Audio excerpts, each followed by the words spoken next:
आज उत्तर प्रदेश में व्यापारी सुरक्षित है, उद्योग स्थापित कराना ये मेरी दूसरी प्राथमिकता है। हर जगह जगह पे गौशाला का निर्माण हुआ है और मोदी जी तो हर चीज पे गारंटी है कि मोदी गारंटी है, इस पानी को लेकर विश्व युद्ध हो सकता है। लोकसभा चुनाव 2024 की प्रक्रिया शुरू हो चुकी है। पहले चरण के नामांकन की प्रक्रिया भी शुरू हो गई है। हालांकि प्रतापगढ़ में 6वें चरण में मतदान होगा, लेकिन प्रत्याशी अभी से पसीना बहा रहे हैं, रात दिन एक कर रहे हैं अपने पक्ष में माहौल बनाने के लिए।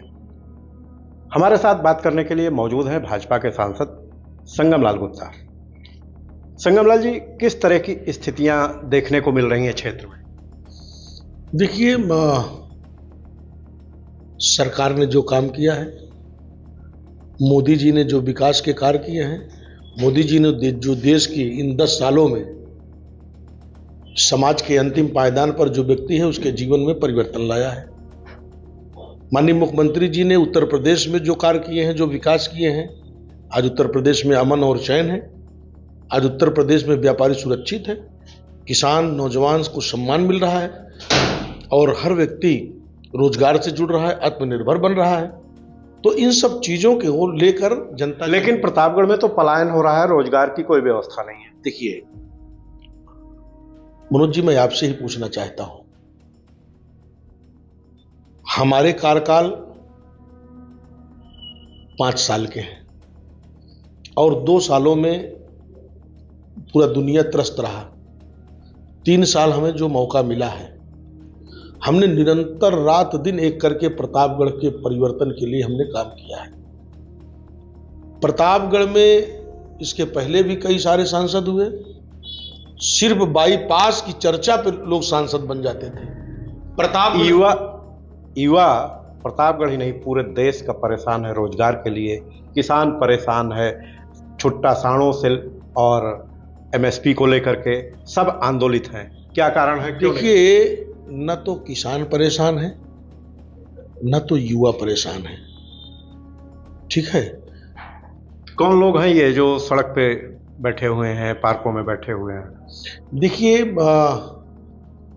हमारी गौ माता है और सरकार ने हर जगह जगह पे गौशाले का निर्माण किया है और अभी माननीय मुख्यमंत्री जी ने एक जानवर के प्रति 50 रुपए देने की घोषणा किया है कि किसान के घर अगर कोई जानवर है, 5 जानवर अगर है, तो उसको 250 रुपए उनके चारे के लिए प्रतिदिन दिया जाएगा उसको। तो फिर देश में कैसे पिंक क्रांति हो रही है? बीफ निर्यात में भारत दुनिया में डंका बजा रहा है। नहीं, देखिए, भारत का डंका और भारत का सम्मान इन 10 सालों में माननीय देश के प्रधानमंत्री ने, पहले हमारे देश का प्रधानमंत्री थे मगर कोई जानता नहीं था, न विदेश में उसका कोई सम्मान था, मगर आज हमारे देश का प्रधानमंत्री जब टीवी पे बोलने आता है तो दुनिया के राष्ट्राध्यक्ष, दुनिया के प्रधानमंत्री उस दिन सोचते हैं कि आज भारत का प्रधानमंत्री बोलने वाला है। और क्या बोलने वाला है? ये भारत का सम्मान है, 140 करोड़ जनता का सम्मान है। इससे बड़ा सम्मान क्या हो सकता है? आज पूरे देश में जिस तरीके से पूरे देश में विकास की पराकाष्ठा है, हर तरफ आपको मालूम है कि यही प्रतापगढ़ से आप प्रयागराज जाते थे 3 घंटे लगता था, और आज प्रतापगढ़ से आप प्रयागराज की सफर तय करिए 40 मिनट लगता है। यही प्रयागराज से बनारस की सफर करते थे लोगों को 5 घंटे लगता था। प्रतापगढ़ की 5 बड़ी समस्याएं। देखिए, प्रतापगढ़ की 5 बड़ी समस्याएं, जिसे केंद्रीय विद्यालय नहीं है, केंद्रीय विद्यालय होना चाहिए। ये हमारे एजेंडे में है कि हम अपने दूसरे कार्यकाल में हम उसको यहां कराएंगे केंद्रीय विद्यालय। दूसरी सबसे बड़ी समस्या यहां पर है, जो हमने 5 साल संघर्ष के बाद हमारी वीरान पड़ी एटीएल फैक्ट्री को पुनः जमीन को मैंने सजोने का काम किया और मेरी पहली प्राथमिकता है कि प्रतापगढ़ में बेरोजगारी खत्म हो जाए, उद्योग स्थापित कराना ये मेरी दूसरी प्राथमिकता है। तीसरी प्राथमिकता है कि अगर पूरे देश में, पूरे उत्तर प्रदेश में छोटी छोटी उड़ानें भरने के लिए सरकार की प्राथमिकता है, तो प्रतापगढ़ पृथ्वीगंज हवाई अड्डा भी पुनः जीवित हो, वहाँ से उड़ानें भरी जाए, ये तीसरी हमारी प्राथमिकता है। तो और भी जो बड़ी समस्याएं होंगी, हमारा बिल्कुल क्लियर एजेंडा है। देखिए, प्रतापगढ़ मुख्यालय की सबसे बड़ी समस्या है जल निकासी और सीवरेज की। देखिए, ये तो पहले ही हल हो जाना चाहिए था। प्रतापगढ़ में तो 10 साल से तो आप ही की सरकार है। प्रतापगढ़ में जब हम विधायक बने तो प्रतापगढ़ सीमा विस्तार हमने ही कराया था। सीवरेज की समस्या बिल्कुल सही है, आपकी है। अभी जो सीसी रोड सेंक्शन हुआ है उसमें जल की निकासी और सारे सीवरेज उसमें क्लियर होंगे। और भी अगर कोई समस्याएं जल निकासी की है तो अमृत योजना में उसको लेकर भारत सरकार के हम उसको खत्म कराने का काम करेंगे। हम कोई प्रस्ताव अगर यहाँ से गया होगा नगर पालिका से तो हम उसको स्वीकृति कराएंगे, क्योंकि पानी की समस्या है। आपका कहना बिल्कुल ठीक है। प्रतापगढ़ का आंवला किसान पूरी तरह से बदहाल है, उसके जीवन स्तर में कब सुधार होगा, जबकि उत्तर प्रदेश सरकार ने 1 डिस्ट्रिक्ट 1 प्रोडक्ट में इसको शामिल किया है। देखिए, आंवला की पहचान है और छोटे छोटे कुटीर उद्योग भी लगे हैं। आंवले की सामग्री, आंवले का मुरब्बा, कंडी बनाई जाती है, मगर उससे बड़े पैमाने पे परिवर्तन नहीं किया जा सकता जब तक यहाँ कोई बड़ी इंडस्ट्री नहीं लगेगी आंवले से संबंधित। बगल में दशहरी आम होता है, उससे, अमरूद से, तो इस तरीके से कोई बड़ी इंडस्ट्री यहाँ पर लगेगी फूड प्रोसीडिंग यूनिट का, तो किसानों की आय बढ़ेगी। किसानों, मेरी पूरी कोशिश है कि हमारे दूसरे कार्यकाल में हम यहाँ कोई बड़ा फूड प्रोसीडिंग यूनिट की स्थापना करा दें।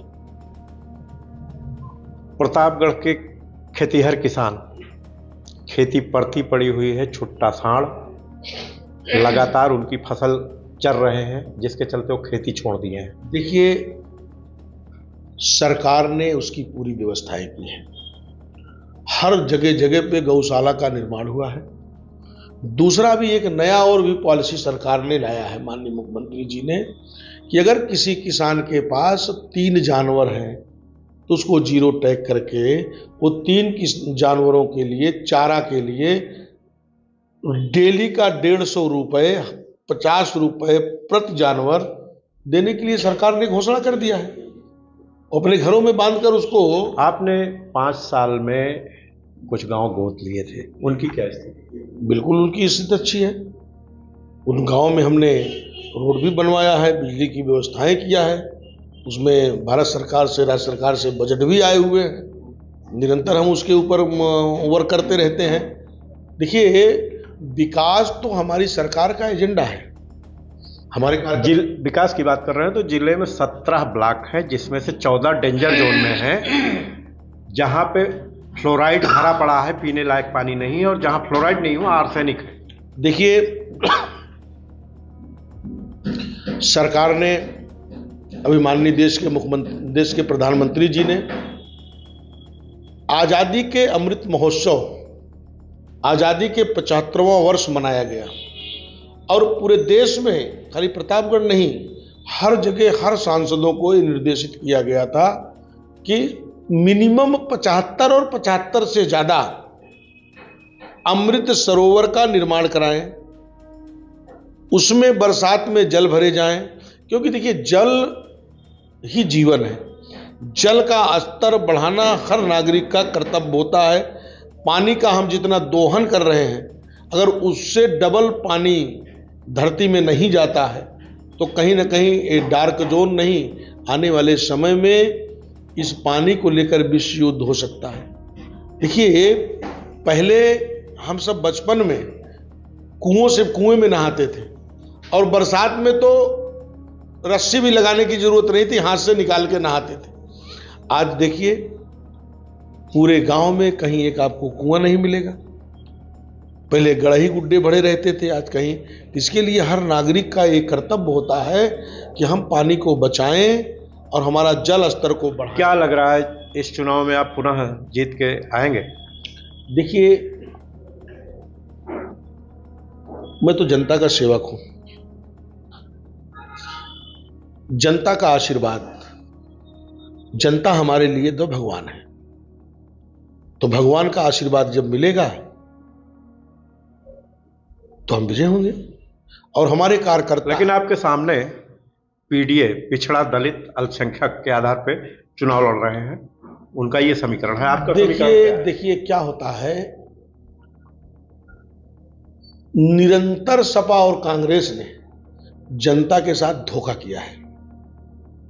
लोगों को जातियों में बांटने का काम, व्यक्ति विशेष जातियों को मदद करने का काम, उसको बढ़ाने का काम।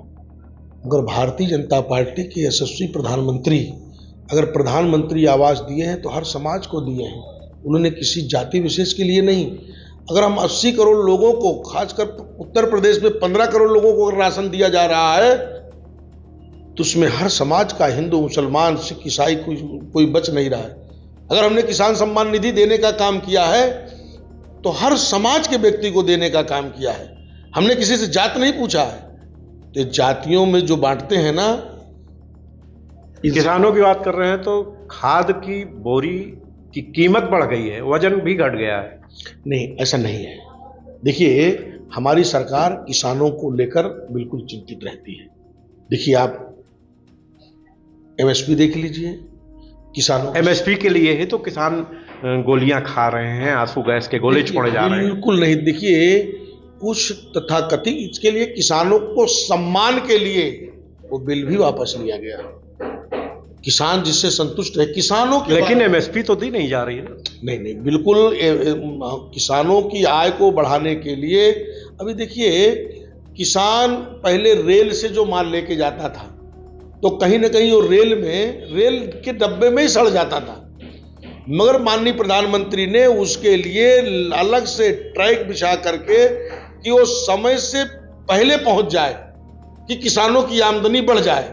तो सरकार निरंतर किसानों की आय बढ़ाने के लिए निरंतर प्रयत्नशील है।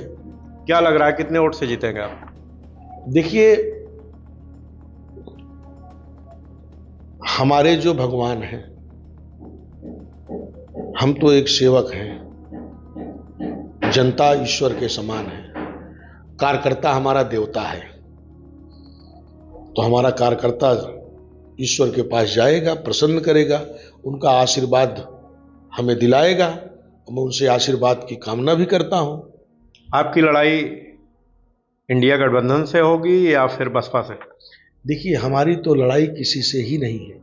हमारी लड़ाई इस देश में और इस समाज में हर व्यक्ति के उत्थान के लिए है, समझे कि नहीं?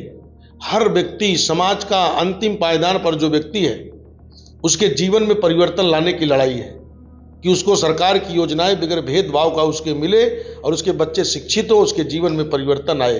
वो माननीय प्रधानमंत्री जी की और हम सब की लड़ाई वही है कि देश समृद्धशाली हो, देश विकसित हो। और विकसित भारत का संकल्प का जो सपना है मोदी जी का, कि हम इस देश को विकसित भारत बनाएंगे, और उन्होंने संकल्प लिया है।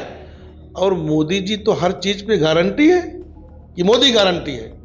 15 लाख की भी गारंटी, देश 15 लाख और रोजगार की गारंटी। देश की अर्थव्यवस्था जब माननीय प्रधानमंत्री जी ने बागडोर लिया अपने हाथों में तो 11वें नंबर की थी मनोज जी, और जब दूसरी बार देश की जनता की आशीर्वाद, अभी किस नंबर पे है? अभी 5वें नंबर पे है। और मोदी जी कहते हैं जब तीसरी बार हम आएंगे तो इस देश की अर्थव्यवस्था तीसरे नंबर की दुनिया की होगी। और मोदी जी जो कहते हैं वो करके भी दिखाते हैं। ये देश की जनता भी देख रही है और हम सब भी देख रहे हैं। अगर उन्होंने कहा कि राम मंदिर, क्योंकि मोदी जी जिसको शुरू करते हैं उसको पूर्ण करते हैं। उसको अगर भूमि पूजन उन्होंने किया तो उद्घाटन भी करने का काम करते हैं। आप उसका इतिहास उठाकर देख लीजिए। तो ये थे प्रतापगढ़ के सांसद और भाजपा के प्रत्याशी संगम लाल गुप्ता। इनके दावे आपने सुने और खुद आकलन करिए इन दावों का। मनोज त्रिपाठी, प्रतापगढ़। उत्तर प्रदेश की हर खबर से अपडेट रहने के लिए श्रेष्ठ यूपी को करें सब्सक्राइब, बेल आइकन दबाएं और देखते रहें श्रेष्ठ यूपी।